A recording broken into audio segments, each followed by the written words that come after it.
Unfailing God, you go before me. My every breath is held in your grace. Welcome to episode 5 of our series, Worship Leading for Small Churches.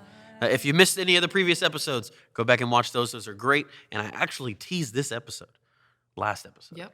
So if you missed it, then you missed out. Go back and watch it. In this episode, we are talking about adding new vocalists, how to add new vocalists, and then how to train vocalists as well. I'm once again joined by Josh Powell and Rachel Wiley of Transmission. I'll just an opening thing here. Vocalists are the most important part in worship. Yeah. Why? Because they're the ones that are singing the lyrics. They're the ones that are conveying the message. They're the ones that are literally holding the microphones, talking to the congregation. It's very, very important. This is the most important part, which also can be the most scariest part. So, Rachel, as a vocalist, what are you looking for into adding a new vocalist? You've been leading worship by yourself as the vocalist, maybe instrumentalist. But how do you add somebody else? What's your process in adding another vocalist? A lot of times people come to me. People are in the congregation. They see what we do on a Sunday morning and they want to be a part. So singing is usually what people can come in with and not maybe have had as much experience as, say, a guitarist who maybe wants to come in, who's been taking lessons, or a pianist who's kind of done the same thing. Most people can sing. So oftentimes people feel like they can just come and make that request, and that's great. Other times it's, I don't want to say headhunting, but seeing gifts within your congregation and kind of calling those out and saying, hey, I've heard you, and I see your heart, and I just wondered if maybe you would want to come and be a part of our team. So I think it goes for both, and we said this last episode too as far as instrumentalists goes, but sometimes it's reaching out, and sometimes it's you reaching out to them. Yeah. I know praise band can be still new to some churches, and let's say the church has a choir, and they're like, oh, everybody in the choir can sing. Who would you reach out? Like who would you invite from that choir? Like, are you looking into vocal styles or how it will blend with yours as a worship leader? How would you do that? Yeah, I actually really like going into choirs and pulling people from there because there is a blendability that is needed for contemporary worship leading. And in choirs, you have more practice at doing that. You've had to sing with other voices. So you're kind of already in that mindset. Yeah. You can go at it, one of two ways. Sometimes it's looking for those who volunteer for solos because you know that they kind of don't mind being up in front of people. Yeah. Maybe that's already something they're comfortable with. And that might help you look for a strong lead vocalist. Exactly. To where you're not leading everything. Exactly. Yeah. And sometimes if it's maybe not a lead vocalist that I'm looking for, maybe that's already covered, but maybe we need some people to just come and join and sing. Yeah. Then sometimes it's who's sitting next to me. If I see that they really have a heart for what we're singing and what we're doing, and I hear that maybe they've got a great voice, then it's, hey, how would you feel about coming to rehearsal this week and maybe just sitting in and kind of going from there? Yeah. Josh, what do you look forward for, like, with adding vocalists? Yeah, I think vocals are probably the easiest thing to add to, and I don't mean that flippantly or to say that it's not important, but like Rachel said, I think most people have some ability to sing. Not everybody. There are people that not everybody. Not everybody. I might be in the minority, but I think that everybody has one song that they can sing. Oh, they may not be able to sing every single song, but one good one. But I once had a pastor who could only sing Amazing Grace. All right. And that was the one song. That was the one song. They put them on for that song. Couldn't sing anything else but Amazing Grace in their one specific key. Yeah. They hit every note. So you find that one song and you add it on the set like once a year. So everybody can participate. But I don't think everybody can sing in a praise band. Yeah. Right. But I love adding vocalists because it gets more people added to the team. It gets more buy-in from the congregation. The more people they see, and at the end of the day, what we're singing, that's the main thing. That's the message we're trying to get across. That's the expression of joy from our heart. And it's if they're not the best singers in the world, it's fine. Now, I am a little more picky with trying to find lead vocalists, just because they are the ones that are kind of carrying more of the leading responsibility. So you kind of have to be a little more judicious in who you're choosing to be lead vocalists. But if you're just trying to find background vocalists or choir type vocals, you can kind of be a little more lenient in terms of style and ability. Because I think at the end of the day, it just adds another energy level and excitement level and some joy to it. I think it makes it a little more fun. Yeah. We talked about this last episode, and you mentioned it, having them join rehearsal. We talked about this with adding instrumentalists into your group. Is joining rehearsal, making sure that they're members of your church, making sure that they fit the group. Make sure that they're not gonna be a distraction or detour. All of that as well. Yeah. So you've invited them to rehearsal. How would you train a vocalist that maybe has never been in a praise band before? Oh, I've only sang in choirs in high school or whatever, or a choir in your church. How would you train them to be? Let's say background harmony behind you. How would you train them? So this is one of my favorite things. I studied voice, so I have a different approach. We do go more into the technical things when I'm working with my vocalist and give a foundation for it so that then we have something to work off of.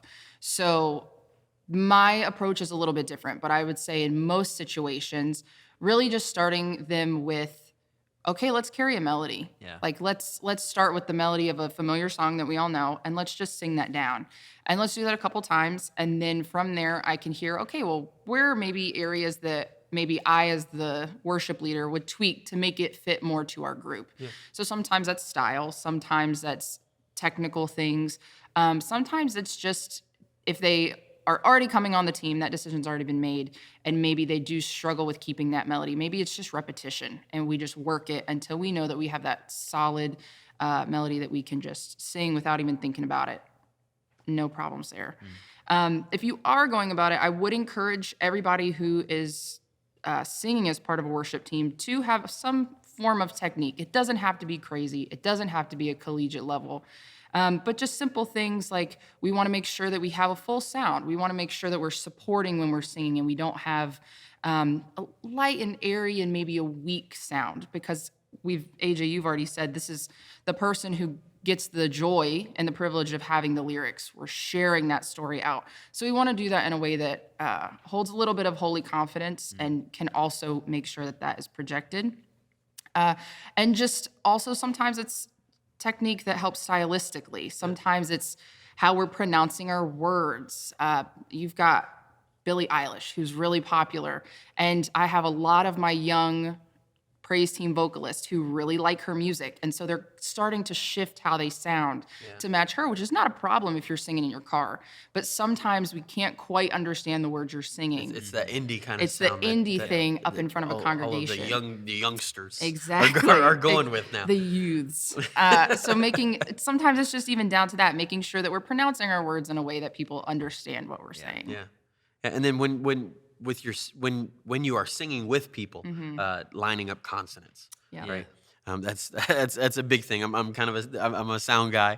Lining up consonants are very, very key. That's very, very important. But then you talked about how listening to Billie Eilish or whoever it may be, you'll start to influence that. That happens a lot in guitar playing as well. Whatever you're listening to is what you're going to try to emulate, even if it's not on purpose. So listening to worship music, right? Listen to the songs. Listen to the rep on what your team has, on what not just so you can learn your part, but also learn how you can sound like that. Listen to worship. And I know it's not the most interesting music all the time, but it is very heartfelt. Most of my listening time is now worship music, so I know what's out there. But also, so I know what I want my team to sound like, the teams that I lead. I want them to sound like. Josh, throwing over to you. With the vocalist, and they're holding a microphone, which is scary because guitar players, they plug in, keyboards already plugged in. Drums can be mic'd, doesn't need to be, but those mics are staying there.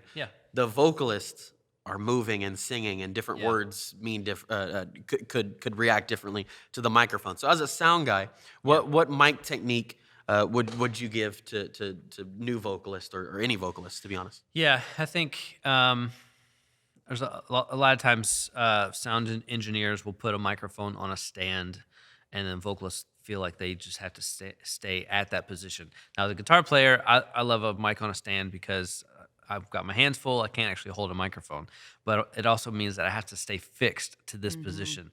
And vocalists, they tend to move a little bit more. And for that reason, I encourage my vocalists to actually take the mic out of the stand so that they can get a consistent distance between the mouth and the vocal mic.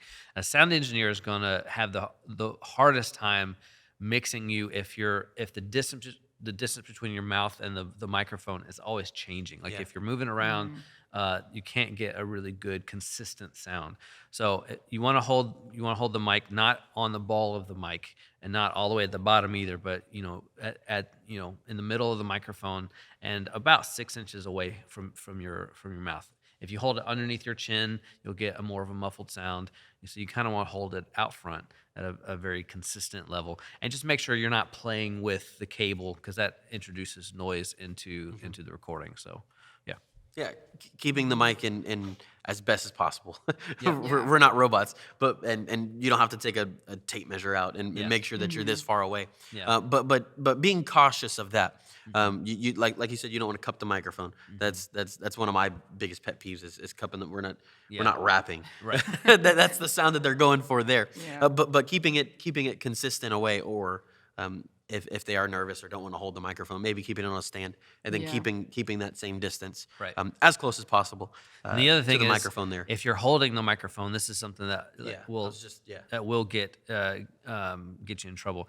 Don't drop the microphone so that it's pointing at the monitor, because that happens a lot of times. Like you're finishing your part, you drop the microphone, and now it's pointing directly at the stage wedge, the monitor, and that's where feedback happens. I was just about to mention that. That's so I don't know what your take is on mic technique. I can throw it over to you, but I like for new vocalists who don't know that, who don't understand feedback, and who are just focusing.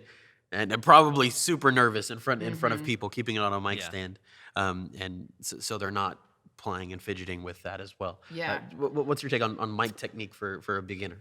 For beginners, I do typically like to start them on a stand and keep them there. Sometimes if I feel like maybe they're a little too rigid or maybe they're a little too uncomfortable, then we break away from that. But more times than not, we're starting on a stand. If nerves are kicking in and our hands are shaking, you don't have to worry about holding it. It stays pretty still. Typically, your newer vocalists in a worship team aren't moving around too much. Yeah. Then when they start kind of progressing or getting comfortable, or like I move a lot. So it kind of is the moment that I become a diva a little bit about, if possible, I need a wireless or something that can be moving with me, because if not, the sound guy just hates me and we're done. So starting off and then kind of ease them through as they go. I would prefer them to be off a stand at some point, just for flexibility, but it's the safer bet in the beginning. So Rachel, how would you teach somebody to sing harmony? You mentioned when training, singing melody along with them. Yeah. Like figuring them out there. But if you're asking them to sing harmony in a song, background vocals, how would you train somebody to sing harmony? Yeah, so the vocalists that come to me are either in one of two camps, and that is already knowing how, and that's just kind of ingrained in them. They were born with it. It's just natural for them, and that's kind of your easier bet. A lot of times they're altos in choir, because you don't typically get the melody within a choir if you're an alto. So for them, that ear is kind of already trained to it. And then others really do struggle, and it's a learning process. So for me, I like to train the harmony as if it is their melody. So I take the melody away from them completely, and we are just going to work on this part as if this is the primary melodic line for this song, and we just go over it and repetition until when we get together as a group, they know this is my melody, and what else is being sung is almost coming across as a harmony. And it's just kind of flipping the mindset so that it's a little bit less fear, because sometimes we think, oh my gosh, harmony is so hard, and I'm terrified. But I like to just start with an easy one for them, nothing too complicated, nothing too jumping around too much, but really just teaching it as if it is the melody itself. Another tip I would give is that you need to be listening to groups that have more than one vocalist and who sing harmony. So for me, I'm from the Carolinas, born and raised, and we grew up in the house. Southern gospel was played all the time, and I love me some Gaithers. But it ingrained in me just these really deep and rich harmonies just constantly around me as a child and being sung in my house. And it really helped me when I got older and in groups and choirs and things, that my ear just naturally goes to it. So it may not be your listening choice, but find groups like that, quartets or something that have multiple parts, and you can really listen and you can start to pick things out and kind of be more comfortable singing them on your own. Yeah, and you're exactly right with that. I like your point. I've never thought of that, of having the harmony be that person's melody. I've never thought of that. And you're exactly right. Usually it is altos that are good with that, because their part is, they almost never get the melody. That's right. We don't. Sorry, altos. That's sad. I think tenor part's a little harder, but it is what it is. Going along with that, you mentioned listening, which is very, very important. Like we mentioned before, listening to worship music, listening to different groups that have harmonies. I like to listen to All Sons and Daughters, because I feel like the harmony and melody can work separately. Like you said, I've never thought about that. But in this group, it's two vocalists almost singing a duet, as opposed to this is the lead vocal with harmony behind it. So listening to different types of groups like that as well. Josh, what's your take on training vocalists? Training vocalists to sing harmony. What's your kind of thought on that? Yeah, I'm actually not great at getting vocalists to sing harmonies if they can't already find the harmonies. I like the idea of treating a harmony as a melody for a background vocalist. So you teach them this is your part, and you kind of work on that. I like the way that I sing harmonies. I think are like, I think of the chord structure, and these would be very basic harmonies, but a chord is the first, the third, and the fifth scale degree of that key, right? So in my head, I'm thinking I find the first, the tonic note, and then I count up to a third, and then I'll see if I can figure out, if I start at this note, can I follow the melody? It's got to work with the chords underneath it. Yeah. It can sound good by itself, right? But if it doesn't work with the chords, then it sounds horrible, right? So making sure it fits the harmony, which can be different for all different kinds of styles of music, making sure that it fits worship style. So listening to those kinds of groups and making sure it works with the chords are very, very important. Yeah. Josh, I'll throw it to you first. I'll open it up to both of you guys. But when leading a group and arranging a song, I don't like harmony all the time. Harmony from top to bottom doesn't always work. So what would you do with other vocalists? Yeah, I mean we've made the discussion a couple times already, where dynamics are really important to what we do, just so that we're like a song doesn't just exist as one block from top to end. Like there's this flow to it. There's this shape to the song, and harmonies are one way that we can add another variation or another element of dynamic to the song. We typically don't use harmonies at the beginning of the song, just so that if there's anyone in the congregation who doesn't know, or they're not familiar with the song, there's no question what the melody for this song is. So we usually do either a solo vocalist on the first verse, or I actually like a solo vocalist on the first verse and maybe unison vocals on the first chorus. So that at that point you establish a clear melody for both the verse sections and the chorus sections of the song. Yeah, and then it gives you somewhere to grow and as it gives well. You somewhere to grow. Instead of this is our biggest, this is everybody, all full harmony, everything from the beginning. Yeah. And then there's nowhere to go from that. Yeah. So you start with one single voice at the beginning. You add other voices singing along with that one voice. Same part. It just kind of gets a little bit more air moving in more movement of the air, and then after that, then you can start adding harmony parts after that, and it does help shape the song. Yep. Yeah.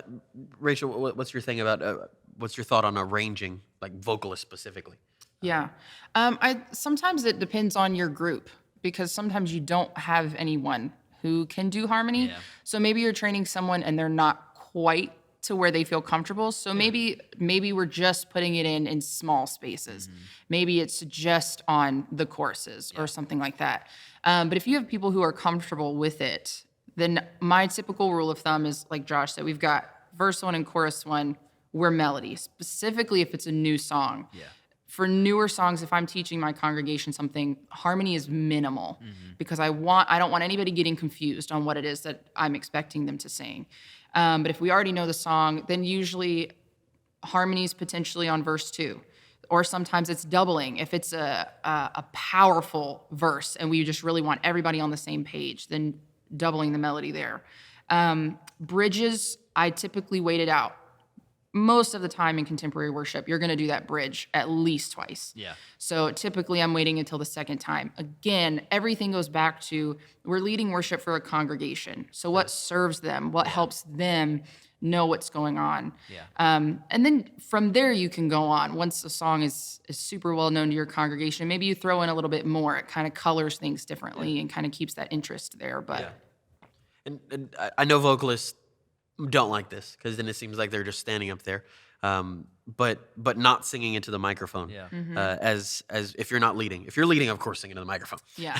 But then if you're singing harmony for that song, or you're singing background vocals, the best thing to do to serve the song and serve the congregation and serve God might be not to sing into the microphone. Yeah. Yeah. Because we're arranging, we're setting an atmosphere for all of this. Yeah. And if we're full thick harmony the whole way, Yeah. then it gets monotonous and distracting from there. And that's a well, I don't want to. Well, no, you go. I'll jump in after you. But I was going to say that's actually a great point, and we haven't really talked about stage presence yet. Yeah. And we've kind of tried to make the point that what we do is not a show, it's not a performance, but there is a show element to what we do, because we are standing in front of people. We want our congregation often will take their energy or their participation cues from what we do. And as vocalists, particularly like as a background vocalist who your primary role is to sing harmonies, but like we said, you're not singing all the time. In those times when you're not singing harmony, take the mic away. Again, don't point it at the floor, but take the mic away and just make sure that you're still singing. Even if it's not your time to sing on your part, you can still be singing with the congregation, because like we want the congregation to sing with us all the time. Yep. So if you're part of the congregation. yeah, and you're a part of the congregation. So if you're not actually on an active harmony part, take the mic away, but still be singing, still be engaging. That goes for instrumentalists too. Yes. If it's just like we're going to a down chorus where it's just piano or just acoustic guitar and vocals, Yeah. and you're the bass player or the drummer, look engaged. Yeah. Right. Sing along with it. Yeah. It's we are all worship leaders. Yeah. Right. Yeah. Looking down or having eye contact is very important, but looking down and uninterested, it's like, well, I'm not participating right now. It's exactly going to be the congregation's going to feed off of that. Yeah. Exactly like what you said. Because if we look bored while we're up there, how can we expect them Exactly. to be engaged? Well, and that's part of going back to training new vocalists. That's part of what I work on them with is our physical presence. What does that look like? And not saying that you have to be, jumping around the stage and that's the goal that we're trying to reach, but just what is the physical awareness? What is the congregation seeing from you? Are you engaged? Because at the end of the day, even if you're not singing on that part, you are still actively worshiping. Hopefully, that's our goal and our intent. So some of that we go over, just like you said, looking engaged, staying engaged. Part of that comes back to if you don't have kind of with the sound tech conversation, just the physicality of mic technique. If you are holding a mic and maybe you aren't singing on this verse, or maybe you are doing harmony and maybe you don't have somebody in the back who can change levels. So if I'm singing harmony and Josh is singing melody, I'm going to back up a little more. I'm going to put a little more distance between me and my mic so that what I'm doing is not overpowering him. Yeah. Now, if you've got a great sound tech back there who's changing levels, then you don't have to really worry about that too much. But making sure that sometimes it's not your moment at the mic and just really playing that by ear and serving well. The melody's king, and that's that's what we're trying to convey and make sure that the congregation is singing the melody as well.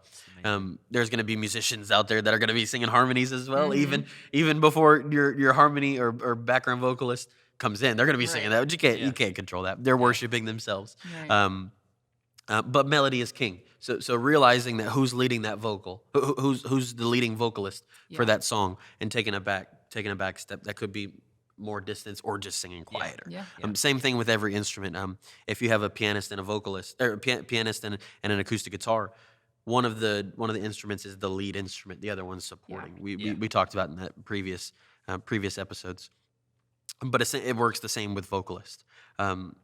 When you're training vocalists, what would you do? Let's say for a young person, right? Yeah, we're building a praise team. Or it could be an older adult as well, but they're nervous. You've invited them. You're like, hey, you're ready. You've been hyping them up, singing harmony. Singing the harmony for one chorus is the best thing to do in the world. Yep. How do you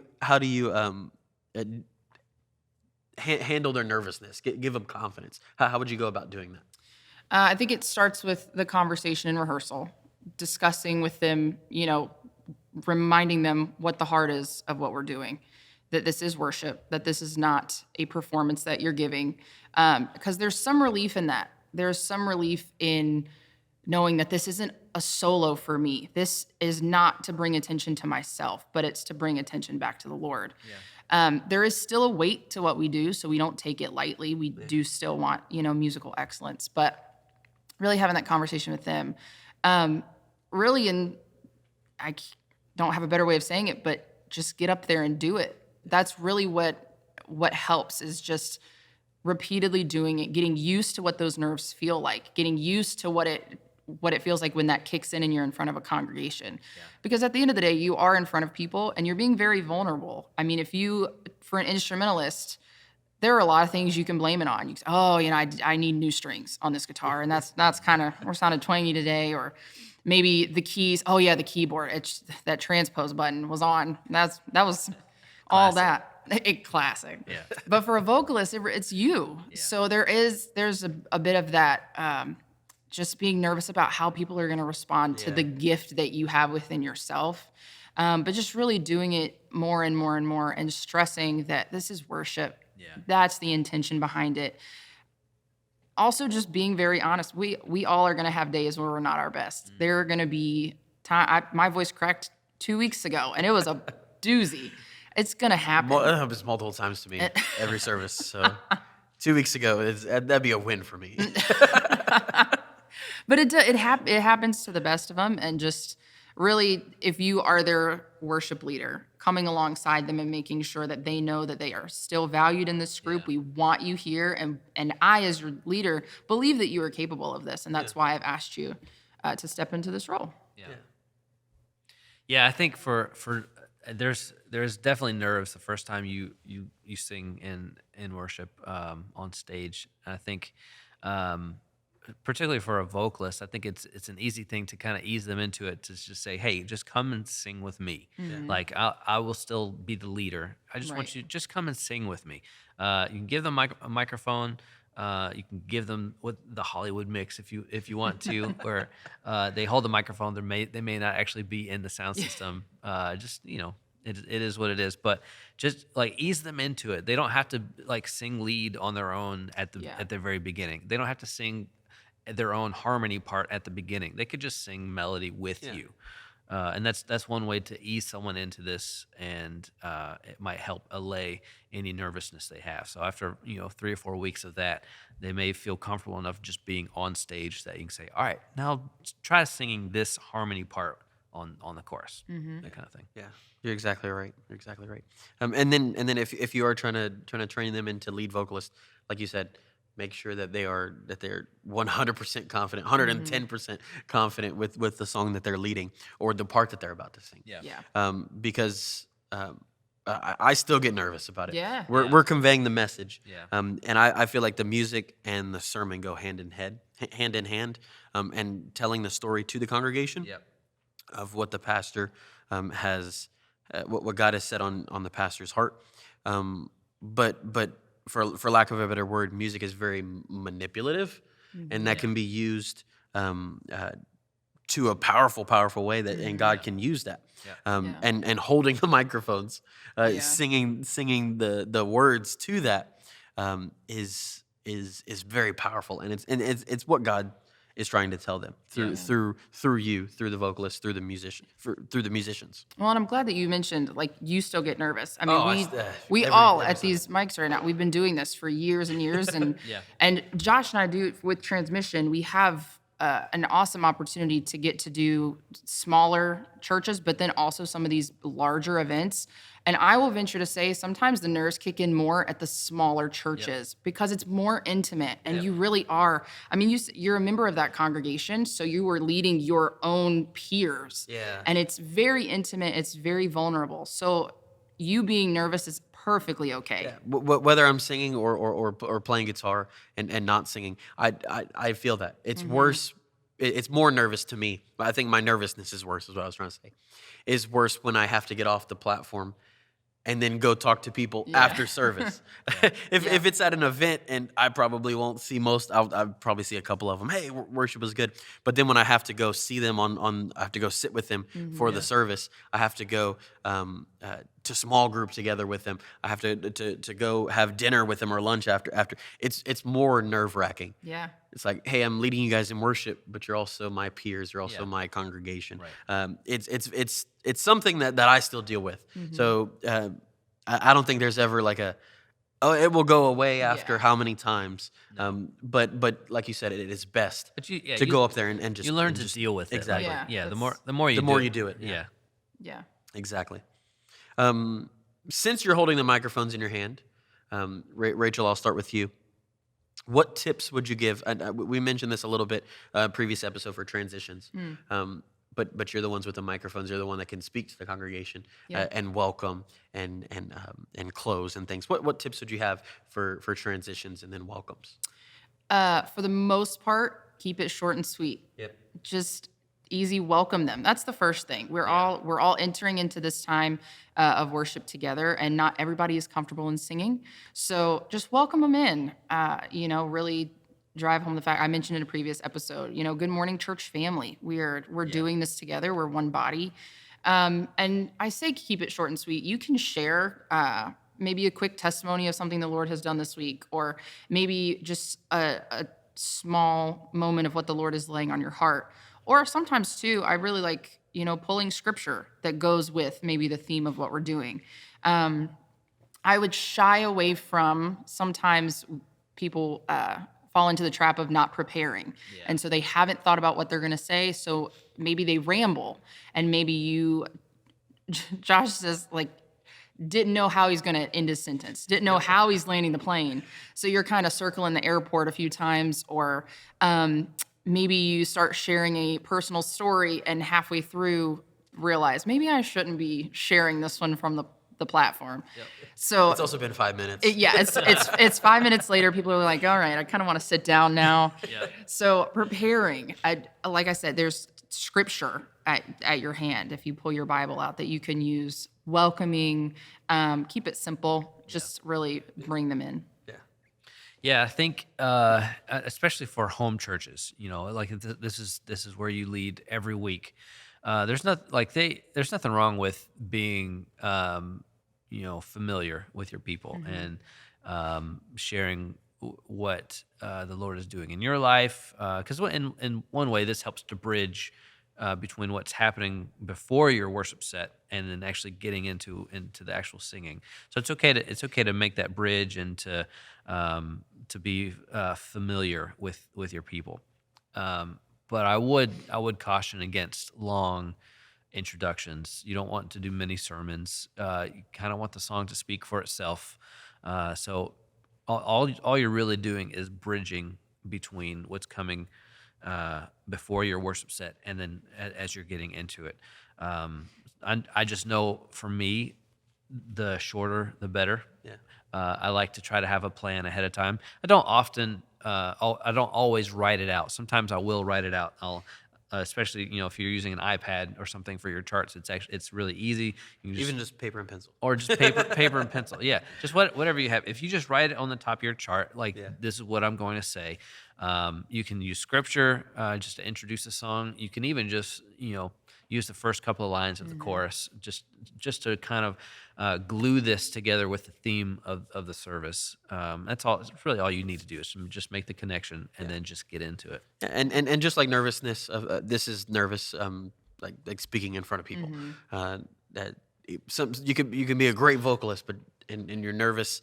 And you're nervous speaking in front of people, but you're not nervous singing in front of people. Yeah. Like that could be you. So writing it down is very, very important. But then also pray about what you're going to say. Yeah. Pray not only for the worship, but the worship time, your welcomes, your closings. Plan before, right? But pray about it as well. And if God's laid something on your heart, say it, but be cautious. Be cautious of how long it's going. Yeah. Be cautious of how you're going to end it. I've always jump into it. Like you have to say something. Yeah. It's weird if you just go 1, 2, 3, 4 and jump right in. You have to say something. Yeah. But just like leading vocals, you'll get better at it. Yeah. With time. Yeah. When I started, and sometimes I still do this, I'm like, oh, I'm going to say this point. And then it's hard for me to finish. Yeah. It's like, this is a great point. And then it's like, okay, what are the words that I'm going to say to finish it? Right. And then start the band off. But writing it down, keeping it short and practicing is so very important. Yeah. Well, because there are going to be times too when either something technically goes wrong. Yep. So if you are you can be a small team and still using tracks and things. So maybe your track doesn't fire when it's supposed to, and now there's dead air. Or maybe the guitarist lost their pick in their guitar, and now they're really trying to get it. So. Or sometimes, too, it's just maybe that right before we go up, the pastor has asked, hey, can you say a few words beforehand? So we've had that, too, where Josh will look over and go, all right, it's you. It's your turn. So just getting used to it and doing it more and more also allows you the ability to, if there's a moment that comes up that maybe you didn't have time to prepare for, you're more comfortable and you can kind of jump in there, too. Yeah. And one thing that we need to focus on, and it leads kind of into my last question, is don't make worship about you. Mm-hmm. Like it's an easy trap to fall into because I'm the one leading the song, right? Yeah. It's not a gig. We've said that before with other with talking about instrumentalists, but same thing with vocalists. Don't make worship about you. Make it about God and leading your congregation. Right. So Josh, I'll start with you. What traps should vocalists avoid while leading worship? What have you seen, or what's the things that can be easily tempted when you're leading worship? I think at the end of the day, as worship leaders, we want to be as transparent as we can. Yeah. You just said it's not about us, but we want in what we do. We're serving our congregation. We're serving our church. So everything we do needs to be transparent so that we provide the service and our people then commune and have the conversation with God. So for me, I just know I'm going to talk as little as possible. I'm going to manage the transitions as best I can, which means I'm going to prepare so that I'm holding my congregation's hand between what comes before worship, our song worship set, and then into our worship set. So there's no awkwardness in any way. And then at that point, I'm just getting out of the way. So be as transparent as you can. And then I would also say, we mentioned this a second ago, just in all that you're doing, whether you're a vocalist or an instrumentalist, just be engaged in worship. Get out of your music as much as you can in an ideal world, you've internalized this music enough that you don't really need all the chord charts. You don't need to read every chord on the chart. So get out of the music, engage with your audience, look like you're in an active state of worship, and then your congregation will take the cue from that. Yeah. I jotted down 2 thoughts. One, as vocalists, sometimes it's easy to think you can get away without, or get away with not preparing. Yeah. So you know that your guitarist is going to need to work on those chord changes. Same with your keys, or your drummer with whatever, rhythm and beat that you want them to learn. But sometimes vocalists, we think, and I'm going to put myself in the camp, we think that, oh, well, I know that song, so I'll listen to it in the car on the way to church that morning, and then that's enough. And I can just walk in and I'll sing it and it'll be fine. One, there's technique that goes into it. Our voices are an instrument, and we want to take care of those. Yeah. So making sure that you're warming up Yes, properly, that's making good. sure that your instrument is ready to go when you get there. But 2, the Lord sees things that other people don't. The Lord sees our heart, if we're preparing or if we're not, or if we're flippantly kind of tossing it to the side. So preparing, warming up your voice, working on your songs, knowing your lyrics, all of that is also worship. You're gearing up for the public display of it. So making sure that you're not falling into that. It's a little bit of laziness. It's a little bit of, oh, I can do it and I'll be fine. Yeah. So that's my first thought. My second one, though, is to avoid, and I'm going to speak from it as a vocalist myself, but to avoid, like AJ said, making it about us, because just like it's easy for us to get nervous about this gift is something that's coming out of me and so people can judge it, it also is the same for this is coming out of me and people can praise it and people can encourage it and lift it up, and all of a sudden that becomes our identity. And that becomes, oh, I'm a good worship leader because I sing really well, or oh, I did so well on that song, and now we kind of puff ourselves up. But if you are called into leading worship, if you are called into this place and you feel like the Lord has put you in this position, He didn't call you to a stage. He didn't call you to a microphone. He called you to lead His people in corporate worship. Yeah. So at the end of the day, what you're doing is a gift. You're giving this back to the Lord, what He has given you, but it's not about you. So I think a trap that's really easy to fall into, especially these days when we have worship leaders who do have this celebrity status on them, and I don't know their heart posture. That's for them and the Lord. But it's so easy to see that and kind of take that on ourselves and really make it about us, when then our worship is pointless. Yeah. If it's just about us, if it's self-praising, then there's really no point. Yep. Yeah. Well, I think that's a great stopping point, guys. That it's been a great conversation. Thank you guys for joining me in this episode. Thank you guys for tuning in. In this episode, we just touching on points. We talked about how to add new vocalists, how to train them up, and how to when to sing, when not to sing, and then also what traps that vocalists need to avoid to fall into. This is a great conversation. Thank you guys for joining me in this episode, and see you guys next time. Thank you for listening to this episode of Worship Leading for Small Churches. If you liked this episode, we would appreciate if you'd like and share this with others. Tune in next Wednesday at 10 a.m. where we continue our discussion. We will see you next time. Thank you for listening, and God bless.